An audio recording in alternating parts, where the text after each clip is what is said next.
नमस्कार, आदाब, सत श्री अकाल, गुड मॉर्निंग दोस्तों। जीएस वाले भैया आपका हार्दिक स्वागत है, मैं अभिनंदन करते हैं।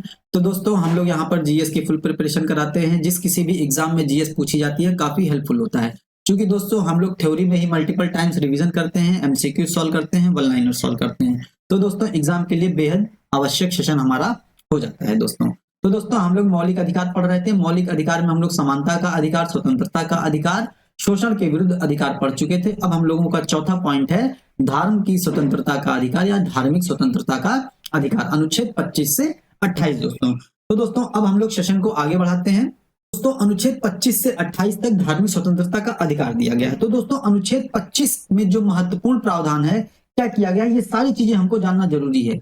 ये एक एक अनुच्छेद के बारे में हमको बहुत डिटेल से जानना आवश्यक होता है, क्योंकि एग्जाम में क्वेश्चन इनसे पूछा जाता है दोस्तों।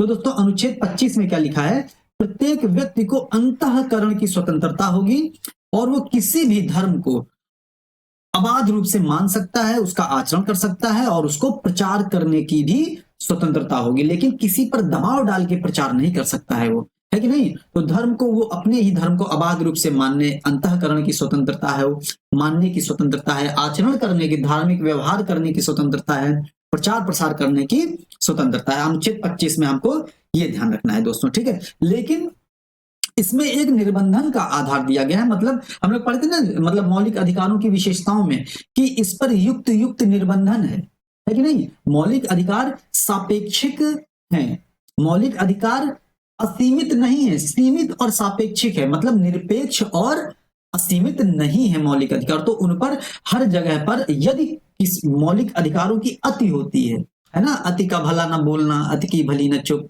अति का भला न बरसना, अति की भली न धूप, है कि नहीं। तो दोस्तों अति नहीं होनी चाहिए किसी चीज की, है कि नहीं। तो उसी आधार पर निर्बंधन लगाए गए हैं हमारे मौलिक अधिकारों पर, कि हम अपने मौलिक अधिकारों का प्रयोग इतना ना करें दूसरे के मौलिक अधिकारों का उल्लंघन होने लगे दोस्तों, ठीक है। तो इसीलिए निर्बंधन का आधार क्या क्या है इसमें, लोक व्यवस्था। यदि आप धार्मिक आचरण ऐसा करते हैं जिससे लोक व्यवस्था दुष्प्रभावित होती हो, जिससे सदाचार दुष्प्रभावित होता हो, जिससे हमारी लोक व्यवस्था गड़बड़ होती हो, तो इन युक्त युक्त निर्बंधन के आधार पर, इन तीन आधार पर उस पर निर्बंधन लगाए जाते हैं दोस्तों। तो अनुच्छेद 25 में क्या है, प्रत्येक व्यक्ति को अंतःकरण की स्वतंत्रता है और अपने ही धर्म को अबाध रूप से मानने, आचरण करने, प्रचार प्रसार करने की स्वतंत्रता दी गई है। अब दोस्तों हम लोग देख लेते हैं इसी अनुच्छेद 25 के तहत जो सिख धर्म है उनको कृपाण धारण करने की भी स्वतंत्रता दी गई है। ये ध्यान दीजिएगा दोस्तों, ठीक है। उनका 5 ककार होता है ना, केश, कंघा, कड़ा, कृपाण, कच्छा। तो कृपाण धारण करते हैं। अनुच्छेद 19(1)(b) में भी दिया गया बिना शस्त्र के सम्मेलन करने की स्वतंत्रता। तो उनको भी वहां पर छूट दी गई है कि वो शस्त्र के साथ, मतलब अपने कृपाण के साथ सम्मेलन कर सकते हैं दोस्तों। अनुच्छेद 19 बहुत अच्छी तरीके से बताए हैं, पूरा ABCDEFG पूरा बताए हैं बहुत अच्छी तरीके से, की वर्ड से उसको याद करने के लिए, ठीक है दोस्तों, वो जरूर देखिएगा सेशन। अब देखते हैं दोस्तों अनुच्छेद 26 आ जाता है। 25 में क्या है था, समझ में आ गया, अंतःकरण, धर्म को मानने, आचरण करने, प्रचार प्रसार करने की स्वतंत्रता। निर्बंधन के 3 आधार हैं, लोक व्यवस्था, सदाचार और लोक स्वास्थ्य, ठीक। अब देखते हैं दोस्तों अनुच्छेद 26 में क्या है, धार्मिक मामलों के प्रबंधन का अधिकार। मतलब धार्मिक मामलों का प्रबंध कौन करेगा, इसके बारे में प्रावधान किया गया। प्रत्येक धार्मिक समुदाय को अपने धार्मिक मामलों के प्रबंधन का अधिकार होगा। मतलब उनकी जो भी धार्मिक प्रक्रियाएं होंगी, जो भी धार्मिक व्यवहार होगा, उसको कौन प्रबंधित करेगा, उसको कौन संचालित करेगा, वो धार्मिक समुदाय संचालित करेगा। और यद्यपि बल्कि यह विधि के द्वारा आरोपित सीमाओं के तहत होगा। ऐसा नहीं है कि आप सबरीमाला में कानून बना दे कि महिलाओं का प्रवेश वर्जित है। अगर ऐसा आप कर देते हैं तो अनुच्छेद 14 का उल्लंघन होगा, समानता के अधिकारों का उल्लंघन होगा, है कि नहीं। और अनुच्छेद 25 का भी उल्लंघन होगा कि प्रत्येक नागरिक को अपने धर्म की स्वतंत्रता का अधिकार है, अपने धर्म को मानने का स्वतंत्र अधिकार है। अगर आप महिलाओं को मंदिर में प्रवेश नहीं करेंगे तो उनका अनुच्छेद 14 और उनका अनुच्छेद 25 का उल्लंघन होगा। और यदि ऐसा कोई भी प्रबंधन होगा जो अनुच्छेद 14 और 25 के उल्लंघन होगा, तो अनुच्छेद 26 में भी ये निर्धारित है कि विधि द्वारा आरोपित सीमाओं के तहत होगा, अन्यथा उस पर रोक लगाई जा सकती है दोस्तों। इसीलिए सबरीमाला केस का विवाद आया था। इसीलिए सबरीमाला केस में न्यायालय ने जजमेंट दिया था कि जो है महिलाओं को भी मंदिरों में प्रवेश का अधिकार होगा दोस्तों। तो दोस्तों अब हम लोग देख लेते हैं अगला अनुच्छेद, अनुच्छेद 27।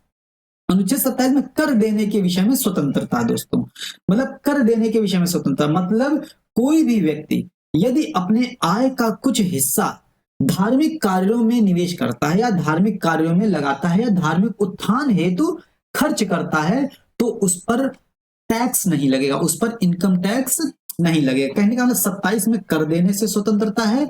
अनुच्छेद 26 में क्या है, धार्मिक मामलों के प्रबंधन का अधिकार उसी धार्मिक समुदाय को होगा, यद्यपि वह विधि के अनुसार ही होना चाहिए। अनुच्छेद 25 में क्या है, किसी भी व्यक्ति को अंतःकरण की स्वतंत्रता है, धर्म को मानने, अबाध रूप से मानने, आचरण करने, प्रचार प्रसार की स्वतंत्रता है दोस्तों। वो सारी चीजें विधि की सीमाओं के तहत होंगी। अब दोस्तों हम लोग देख लेते हैं अनुच्छेद 28, बहुत इंपॉर्टेंट है क्वेश्चन, यहां से 28 से बहुत पूछा जाता है दोस्तों, ये ध्यान देंगे। अनुच्छेद 28 कहता है शिक्षण संस्थानों में किस प्रकार की धार्मिक शिक्षा और उपासना दी जाएगी उसके बारे में वर्णन है। किस प्रकार की शिक्षण संस्थाओं में कैसे शिक्षा दी जाएगी, कैसे उपासना की जाएगी, उसमें उपस्थित होने की स्वतंत्रता भी दी गई है दोस्तों। तो हमको इसमें 3 चीज ध्यान देना है। देखिए, कोई भी शिक्षण संस्थान होता है या तो राज्य द्वारा पूर्णतः वित्त पोषित होता है, या किसी ट्रस्ट के अधीन होता है, या निजी क्षेत्र की संस्था के अधीन होता है। ठीक है दोस्तों, और हमको इसमें यही चीज ध्यान देनी है कि यदि राज्य द्वारा पूर्णतः वित्त पोषित होगा, मतलब राज्य द्वारा पूर्णतः वित्त पोषित होगा, तो उसमें जाहिर सी बात है आपको भी दिमाग नहीं लगाना है, आपको भी समझ में आ गया होगा कि उसमें किसी भी प्रकार की धार्मिक शिक्षा नहीं दी जाएगी। मतलब पूर्णतः राज्य द्वारा वित्त पोषित होगा तो किसी प्रकार की धार्मिक शिक्षा नहीं दी जाएगी। और यदि किसी ट्रस्ट के अधीन होगा किंतु राज्य द्वारा प्रशासित होगा, मतलब ट्रस्ट के अधीन गठित है लेकिन राज्य द्वारा प्रशासित है, तो उसमें धार्मिक मान्यता के अनुसार शिक्षा दी जाएगी। वो ट्रस्ट किस धर्म को मान्यता है, वो ट्रस्ट किस धर्म की मान्यता में अपने आस्था रखता है, उस आधार पर धार्मिक शिक्षा उसमें दी जाएगी दोस्तों। और तीसरा आ जाता है निजी क्षेत्र की संस्था। ठीक है, निजी क्षेत्र की संस्था जिसको राज्य सहायता या मान्यता दे रहा हो, उसमें लोगों की सहमति से शिक्षा दी जाएगी। लेकिन और यदि बच्चे नाबालिग हैं तो उनके माँ बाप से पूछकर वहां पर शिक्षा, धार्मिक शिक्षा दी जाएगी दोस्तों। तो हमको धार्मिक शिक्षा अनुच्छेद 28 के तहत शिक्षण संस्थानों में किस प्रकार धार्मिक शिक्षा का उपासना तथा उपस्थित होने की स्वतंत्रता के बारे में वर्णन दिया गया। हम उसमें किस प्रकार से उपस्थित हो सकते हैं, या किसी भी धार्मिक संस्थाओं में या किसी भी शिक्षण संस्थाओं में किस प्रकार से धार्मिक शिक्षा दी जाएगी, उसका वर्णन अनुच्छेद 28 करता है। यदि कोई शिक्षण संस्थान राज्य द्वारा पूर्णतः वित्त पोषित है तो उसमें किसी प्रकार की धार्मिक शिक्षा नहीं दी जाएगी। दूसरा पॉइंट है, यदि शिक्षण संस्थान राज्य द्वारा प्रशासित है और किसी ट्रस्ट के अधीन है, मतलब किसी ट्रस्ट के अधीन है वो शिक्षण संस्थान और राज्य के द्वारा प्रशासित है, तो उसमें धार्मिक मान्यता के अनुसार शिक्षा दी जाएगी।